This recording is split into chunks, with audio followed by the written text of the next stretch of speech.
মাঝে মুহূর্তে বক্তব্য নিয়ে আসবেন আমাদের এই আহমেদ ক্লাসরুম পরিবারের এবং আহমেদ ক্লাসরুমের অন্যতম কর্ণধার, আহমেদ ক্লাসরুমের নিউক্লিয়াস, আমাদের সবার প্রিয় আহমেদ ফাহিম স্যার।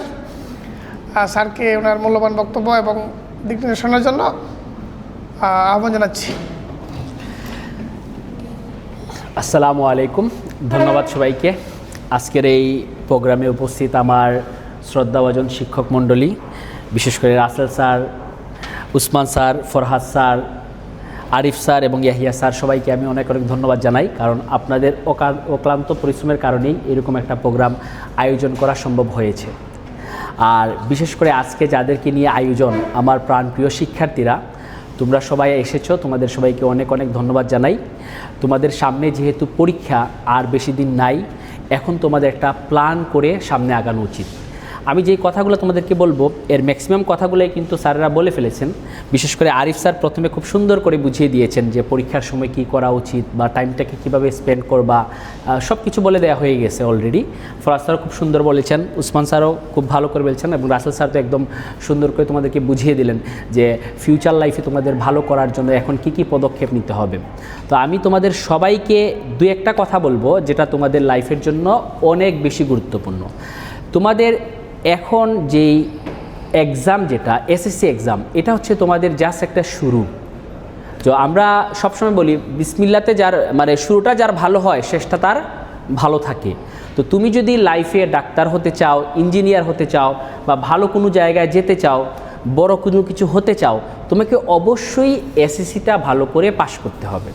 তুমি ভার্সিটিতে পরীক্ষা দিতে চাও, মেডিকেলে দিতে চাও, অথবা যে কোনো ভালো জায়গায় তুমি যেতে চাও, সেটা বাইরের দেশে হোক, তোমাকে অবশ্যই তোমার যে এসএসসি লেভেলটা আছে ওইখানে ভালো একটা রেজাল্ট করতে হবে। তুমি যদি ভালো রেজাল্ট করতে পারো, অবশ্যই তুমি একটা ভালো কলেজে ভর্তি হতে পারবা। আর যদি ভালো রেজাল্ট করতে না পারো, তুমি ভালো একটা কলেজ পাবা না। তো ভালো কলেজ কেন ফ্যাক্ট, যেটা রাসেল স্যার বলছেন, ভালো কলেজ অবশ্যই ফ্যাক্ট। দেখবা গ্রামের একটা স্টুডেন্ট খুব বেশি পরিশ্রম করার পরও তার রেজাল্টটা আশানুরূপ হয় না। ম্যাক্সিমাম ক্ষেত্রে দেখা যায় এ প্লাসের সংখ্যা খুবই কম থাকে। কারণটা হচ্ছে তার স্কুলের একটা ফ্যাক্ট আছে। কিন্তু শহরে তুমি একটু দেখো, একটা মোটামুটি ভালো মানের স্কুল হইলে ওইখান থেকে ভালো একটা রেজাল্ট চলে আসে। তো তোমরা যদি কলেজে ভালো রেজাল্ট করতে চাও, মানে এইচএসসি লেভেলে, অবশ্যই তোমাকে একটা ভালো রেজাল্ট করতে হবে। এজন্য বাবারা, ভালো রেজাল্টের জন্য যতটুকু পরিশ্রম করা দরকার, আমি আশা রাখি তোমরা ততটুকু করেছো। এখন এটা নিয়ে টেনশন করে দরকার নাই আমি কতটুকু পারি, কতটুকু পড়লাম, এটা ভাবার এখন সময় নাই। তুমি যতটুকু পড়ছো, যতটুকু পারো, কথা আছে না, যার যা কিছু আছে তাই নিয়ে প্রস্তুত থাকো। তো এরকম আর কি, তোমার যতটুকু প্রিপারেশন আছে ওইটা নিয়ে প্রস্তুত থাকো এবং সর্বোচ্চ রেজাল্ট করার জন্য এগিয়ে যাও। মনোবলটা হচ্ছে অনেক বড় একটা বিষয়। তুমি পরীক্ষার আগে যদি ভালো করে পড়াশোনা করতে পারো, তাহলে পরীক্ষা অবশ্যই ভালো হবে। তুমি মনে করো আগে পড়ছো, এখন পরীক্ষার সময় তুমি কাজে লাগাইতে পারলা না, দেখা যাবে যে পরীক্ষার হলে গিয়ে তোমার অনেক অঙ্ক মিলতেছে না ওই প্র্যাকটিসটা না করার কারণে। তো তোমার এই যে কয়েকটা দিন রয়েছে, যেটা উসমান স্যার খুব ভালো করে বলেছেন, যে যেদিন যেই সাবজেক্টের পড়া ওই দিন অবশ্যই বন্ধ থাকবে, একদিন দুই দিন তো বন্ধ আছে মিনিমাম। তো তোমরা ওই টাইমটুকু ওই সাবজেক্টটা খুব ভালো করে পড়বা। তো পরীক্ষার আগের পড়া অনেক বেশি ইফেক্টিভ। তুমি যদি মনে করো সারা বছর পড়ছো কিন্তু পরীক্ষার আগে তোমার পড়াটা কি হয় নাই, ভালো হয় নাই, দেখা যাবে যে তোমার এক্সামে গিয়ে লেখাটা আসতেছে না, হঠাৎ মাঝখানে গিয়ে থেমে যাচ্ছ, কারণ মনে পড়তেছে না, ওই যে আগের রাত্রে পড়া হয় নাই। তো এই জন্য তোমাদেরকে আমি বলবো, যতটুকু প্রিপারেশন তোমরা নিয়েছো মোর দেন এনাফ। এখন পরীক্ষা ভিত্তিক যেই সাবজেক্টগুলো থাকবে আর কি, তোমরা ওই আগের দিন খুব ভালো করে এগুলো রিভাইজ দিয়ে দিবা, ঠিক আছে? আর নতুন করে কোনো কিছু পড়ার দরকার নাই, কারণ নতুন কিছু পড়তে গেলে তোমার কাছে কঠিন লাগবে, সময়টা আরও বেশি ওয়েস্ট হবে। তো তোমরা যেই চ্যাপ্টারগুলো পড়েছো ওই চ্যাপ্টারগুলো পড়লে মোর দেন এনাফ। যেহেতু তোমাদের সিলেবাসটা শর্ট, সেহেতু তোমরা এক দুইটা চ্যাপ্টার পড়লে মোটামুটি 3টা করে সিনশিয়াল পেয়ে যাচ্ছ। একটা সিনশিয়াল পড়লে এরকম আছে 2টা 3টা সিনশিয়াল কমন পড়ে।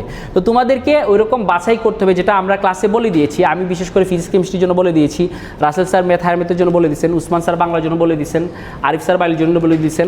সব স্যাররা কিন্তু তোমাদেরকে এইগুলো বলে দিয়েছেন কোন কোন চ্যাপ্টারগুলো পড়তে হবে। এরপরও তো যদি তোমাদের কোনো প্রবলেম থাকে যে স্যার আমি এটা বুঝি না, আমাকে এটা বুঝিয়ে দেন, বা আমার এই সাবজেক্টে প্রবলেম আছে, অবশ্যই স্যার তারা তোমাদেরকে হেল্প করবেন। আমি আছি, রাসেল স্যার আছেন, উসমান স্যার আছেন, আরিফ স্যার আছেন, ফরহাদ স্যার আছেন, ইয়াহিয়া স্যার আছেন। তোমরা ফোন করে মেসেজের মাধ্যমে যে কোনো ধরনের হেল্প লাগলে অবশ্যই স্যারদেরকে বলবা। আর আরেকটা কথা বলি বাবারা, পরীক্ষার যে টাইমিং, এটা অনেক বড় একটা ফ্যাক্টর। আমাদের মডেল টেস্ট নেওয়ার মূল উদ্দেশ্য ছিল তোমাদেরকে টাইম সেন্সটা মাথার মধ্যে দেওয়া। টাইম সেন্সটা কীভাবে মাথার মধ্যে দেওয়া? তোমার সময় আছে 3 ঘন্টা, তোমাকে যদি পুরোপুরি আনসার করতে হয় অবশ্যই এই 3 ঘন্টার মধ্যে সব লেখা শেষ করতে হবে, এটাই তো। এখন মনে করো ফিজিক্সের ক্ষেত্রে তোমার সৃজনশীল আনসার করতে হবে কয়টা? 4টা, আর শর্ট কোয়েশন হচ্ছে গিয়ে 5টা। তাহলে এইটার জন্য তোমার টাইম আছে কত? তোমার টাইম আছে 2.5 ঘন্টা, আর এমসিকিউর জন্য হচ্ছে আধা ঘন্টা। এখন তোমাকে ওই রকম টাইম ম্যানেজমেন্টটা করে নিতে হবে যে আমি প্রতিটা সৃজনশীল যদি আনসার করতে চাই আমার সর্বোচ্চ কত মিনিট নেওয়া দরকার একটা সৃজনশীলে। তো মোর দেন 20 or 25 মিনিটস, এর থেকে বেশি নেওয়া যাবে না। তো তুমি প্রত্যেকটা সৃজনশীলের জন্য যদি 20 মিনিট করে রাখো, এই 20 মিনিটের মধ্যেই শেষ করে ফেলতে হবে, আমার বড় করার দরকার নাই। কেন এটা আমি বলি, তুমি যদি খুব ভালো করে 4টা সৃজনশীলের মধ্যে 3টে আনসার করো, তুমি 3টার মধ্যে সর্বোচ্চ কত পাবা? 10 ধরলে তো তুমি 30 পাবা, কিন্তু সবাই কি 30 পায়? সবাই কি ফুল মার্কস পায়? হয়তো তোমার এখানে 8 থাকবে, 9 থাকবে, 10 থাকবে, তোমার 3-4 মার্ক কম থাকবে। কিন্তু তুমি যদি বাবা 4টা সৃজনশীল আনসার করে থাকো, তোমার সর্বোচ্চ 40 পাওয়ার সম্ভাবনা আছে। তো 2-3 করে কমালেও এখানে তুমি কত পেয়ে যাচ্ছ? 35-36 পেয়ে যাচ্ছ। তাহলে অবশ্যই এটা ভালো, অনেক ভালো। তো এই জন্য তোমাদেরকে আমি বলবো বাবারা, টাইম ম্যানেজমেন্টটা করে নিবা, পরীক্ষার আগে একটা প্ল্যান করবা, যেটা আমরা মডেল টেস্টে তোমাদেরকে বলে দিয়েছি এবং ওই অনুযায়ী তোমাদেরকে কিন্তু আমরা পরীক্ষা নিয়েছি। কিন্তু আফসোসের বিষয় অনেকে পরীক্ষা দাও নাই, যার কারণে তোমার হয়তো এই জিনিসটাতে একটু প্রবলেম থাকতে পারে। তোমরা টেস্ট পরীক্ষা দিয়েছো বা স্কুলে মডেল টেস্ট দিয়েছো, তারপরেও আমি তোমাদেরকে বলবো এই টাইম ম্যানেজমেন্টটা একটু মাথার মধ্যে রেখে দিবা। বাংলা পরীক্ষার আগে বাংলার যে সৃজনশীলগুলো আছে, আবার প্রত্যেকটা সৃজনশীলের জন্য কত মিনিট নেওয়া দরকার, সর্বোচ্চ ওই সময়টা নিবা। এই কাজটুকু করলে অবশ্যই তোমার এক্সামটা ভালো হবে। মনে রাখবা, স্যাররা কিন্তু তোমাকে জানে না তুমি কোন স্কুলের স্টুডেন্ট, তুমি কোন এলাকা থেকে আসছো, তুমি কি স্কুলের ফার্স্ট গার্ল নাকি ফার্স্ট বয়, ভালো স্টুডেন্ট নাকি খারাপ স্টুডেন্ট, কিচ্ছু স্যারেরা জানে না। জানে না কেন? কারণ এখানে কোনো কিছু লেখা থাকবে না। ওএমআরটা যেটা তুমি রুল নাম্বার, বৃত্তপাঠ করছো, সেট করছো, সবগুলা কেটে নিবে, শুধু খাতাটা থাকবে। খাতার মধ্যে তুমি যদি ভালো করে লিখো, ডেকোরেশন যদি খুব সুন্দর হয়, সবগুলো আনসার করে আসো, অবশ্যই তুমি ভালো মার্ক পাবা। বুঝতে পারছি জিনিসটা? এই জন্য খাতা ডেকোরেশন অনেক বড় একটা ফ্যাক্টর। খাতাটা সুন্দর করে সাজিয়ে লিখবা, গোছানো লিখবা, আর সবগুলা কোয়েশ্চেন আনসার করে আসবা। মনে করো 4টা সৃজনশীল আনসার করতে হয়, তার মধ্যে যেহেতু তোমাদের 10 মার্ক আছে শর্টে, 4টার মধ্যে তুমি 3টা খুব ভালো করে লিখতে পারছো, আরেকটা পারতেছো না, সামনে পিছিয়ে উপর নিচে আগে কোনো জায়গা থেকে হেল্প পাচ্ছ না, তো তখন তোমার কি করা উচিত? এটা কি রেখে দেওয়া উচিত? না। তোমার যতটুকু ধারণা আছে, তুমি তো সায়েন্স নিয়ে পড়েছো অথবা আর্টস নিয়ে পড়েছো অথবা কমার্স নিয়ে পড়ছো, তোমার যেই বিষয়টা, তোমার যেই সাবজেক্টটা, ওই সাবজেক্ট সম্পর্কে তোমার ন্যূনতম ধারণা আছে, ওই ধারণাটুকু দিয়ে তুমি লিখে আসবা। আমার কথাই বুঝতে পারছো? হোয়াট এভার সেটা যে কোনো সাবজেক্ট হোক। এই জন্য বাবারা আমি তোমাদেরকে রিকোয়েস্ট করব, যদি ভালো মার্কস পেতে চাও, কোনো কোয়েশ্চেন রেখে আসা যাবে না এবং সবগুলা সুন্দর করে আনসার করে আসতে হবে। বুঝতে পারছি? আর তোমাদের খাতাগুলা দেখার পর, বিশেষ করে অনেকের খাতা আমরা দেখছি, রাসেল স্যার, আমি, উসমান স্যার, ইয়াহিয়া স্যার সহ আমরা যারা তোমাদের খাতাগুলা দেখেছি, খাতাগুলার মধ্যে সবথেকে মূল যে জিনিসটা আমাদের কাছে খারাপ লেগেছে সেটা হচ্ছে তোমাদের এমসিকিউটা। এমসিকিউতে তোমরা ভুলভাল দাগাই আসছো, নিজের মতো করে দাগাই আসছো, 25টার মধ্যে 8টা হয়েছে, 9টা হয়েছে, 7টা হয়েছে, খুবই দুঃখজনক। এমসিকিউতে যদি কোনো স্টুডেন্ট কম মার্ক পায় বা এমসিকিউতে যদি ভুল করে, সেক্ষেত্রে স্যারদের মার্কস দেওয়ার কোনো সুযোগ নাই, কারণ ওইটা ওএমআর শিট, ওএমআর রিডার দিয়ে দেখা হয়। ঠিক আছে? সেখানে তোমার অ্যানালগ সিস্টেম না। মনে করো খাতার মধ্যে স্যার তুমি 4 মার্কসের কোয়েশ্চেন লিখছো, হয় নাই কোনটা, মোটামুটি লিখছো, স্যার 1-2 দিয়ে দিবে, দয়াবশত দিয়ে দিবে, কিন্তু স্যারের তো ওএমআর এর ক্ষেত্রে তো ওই সুযোগটা নাই। এই জন্য তোমাদের দেখো, আমরা কিন্তু অধ্যায়ভিত্তিক এমসিকিউ নেওয়ার চেষ্টা করেছি না বাবা? এমসিকিউটা প্রত্যেক দিন রেখেছি। কেন রেখেছি? যাতে তোমাদের এমসিকিউটা ক্লিয়ার হয়। আমি তোমাদেরকে এখনও বলতেছি, আগেও বলেছিলাম, এখনও বলতেছি, ভবিষ্যতেও বলবো, যে তোমরা পরীক্ষার আগে অবশ্যই এবং অবশ্যই এমসিকিউকে গুরুত্ব দিবা। তোমরা অনেকেই সৃজনশীলের জন্য সবগুলো অধ্যায় পড়েছো যেগুলো সিলেবাসে ছিল, আবার অনেকে কি করছো, যেগুলা থেকে ম্যাক্সিমাম কোয়েশ্চেন আসে, বেশি ইম্পর্টেন্ট ওইগুলো পড়েছো। কিন্তু আমি তোমাদেরকে সাজেস্ট করব, এমসিকিউর জন্য আল্লাহর ওয়াস্তে কোনো সাজেশন রাখো না। প্রত্যেকটা অধ্যায় পড়ে যেও এবং পড়ার পর যেগুলো বোর্ডে বেশি আসছে, বিশেষ করে বিগত বছরগুলা Sylhet board, Dhaka board, Chattogram board সহ যেগুলো বোর্ড কোয়েশ্চেনে বেশি আসছে এমসিকিউ, ওইগুলো একটু ভালো করে ফোকাস করবা।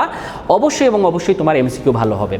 এবং আরেকটা কথা বলতে চাই, যেটা আমি বাচ্চাদেরকে একদম শেষের দিকে বলি, আমরা সব স্যাররাই বলি, হল অ্যাডভান্টেজ নামে একটা কথা আছে। হল অ্যাডভান্টেজ বলতে কি বোঝায়? বি পজিটিভ, তোমরা এটাতে নেগেটিভ কোনো কিছু খুঁজবা না, পজিটিভলি চিন্তা করবা। তুমি একবার চিন্তা করে দেখো, তুমি অনেক কিছু পড়ার পর হলে গিয়ে তোমার অনেক জিনিস মাথার মধ্যে আসে না, ঠিক আছে না? আচ্ছা, এই যে জুমানা মাথা নাড়াইছে, তার এই জিনিসটা হয়, ঠিক আছে? তো দেখা গেছে যে খুব ভালো করে পড়ে যাওয়ার পর মাথার মধ্যে আসতেছে না যে এটা কি হবে, বা অপশন দেখার পর মনে হচ্ছে 4টা অপশনের মধ্যে 2টাই অপশন কারেক্ট মনে হচ্ছে। আমি পড়ে আসি যে এটা কি হবে, এটা রহিম না করিম, তো দুজনই তো আমার মনে হচ্ছে আনসার। তখন তোমাকে যে কাজটা করতে হবে, হল অ্যাডভান্টেজটা নিতে হবে, অবশ্যই সেটা মার্জিতভাবে। তোমার সামনে, পিছে, বামে, ডানে যে ভালো পারে তাকে সুন্দর করে জিজ্ঞেস করতে হবে, এমনভাবে জিজ্ঞেস করতে হবে যাতে স্যাররা না বুঝে, একদম শেষের দিকে। এটা কেন বলে দিলাম, কারণ তোমার মার্কস ছেড়ে আসার তো দরকার নাই। এমনভাবে তুমি জিনিসটা হল অ্যাডভান্টেজটা নাও যাতে তোমারও যাতে কোনো ক্ষতি না হয়, তারও যাতে কোনো ক্ষতি না হয়। বুঝতে পারছি বাবারা? তো হল অ্যাডভান্টেজ নেওয়ার আরও অনেক কৌশল আছে, ঠিক আছে? কখনোই অসৎ উপায় অবলম্বন করবা না, কেউ নকল কাগজ এগুলা নিয়ে যাবা না, কারণ শিক্ষামন্ত্রী যিনি আসছেন উনি কিন্তু অলরেডি অনেক নির্দেশনা দিয়ে দিছে যে কাউকে যদি এরকম দেখা হয় তাহলে অবশ্যই কঠোর পদক্ষেপ নেওয়া হবে।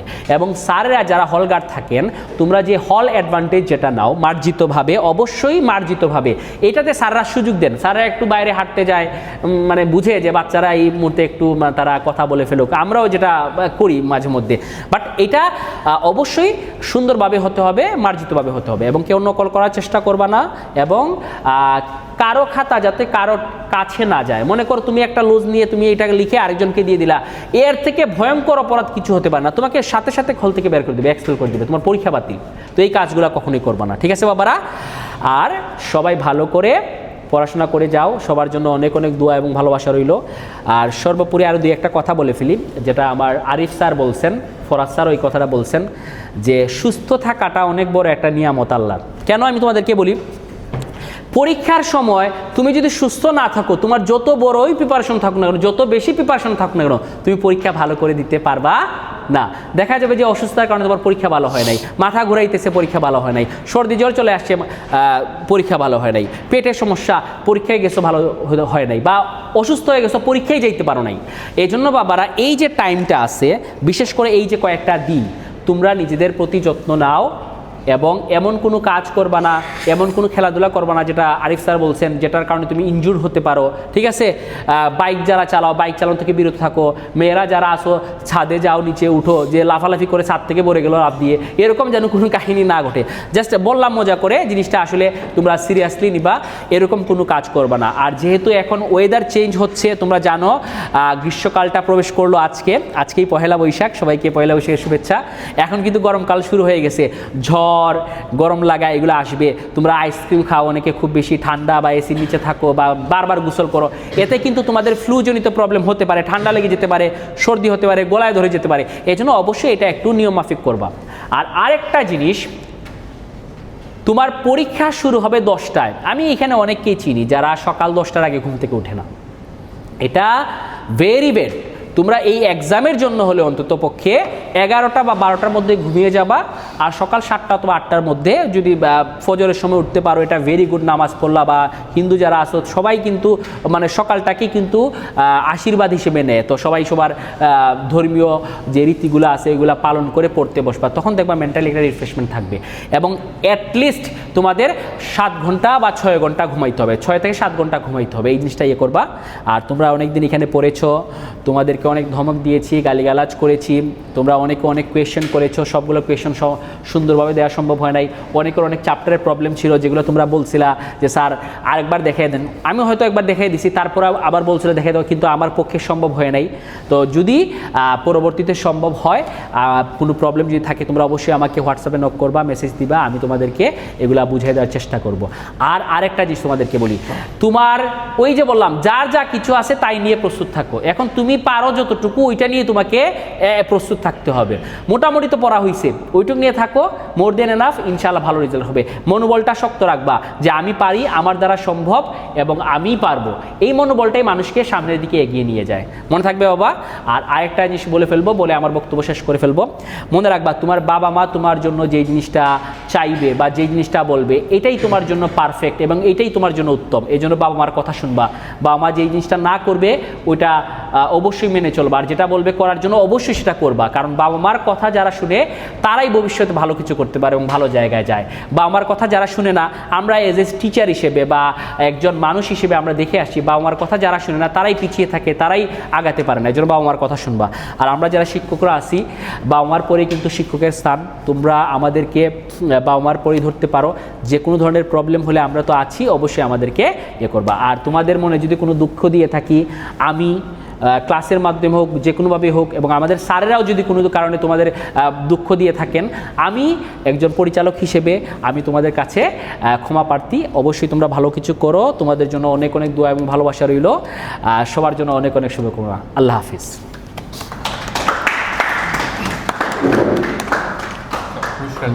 পুরস্কার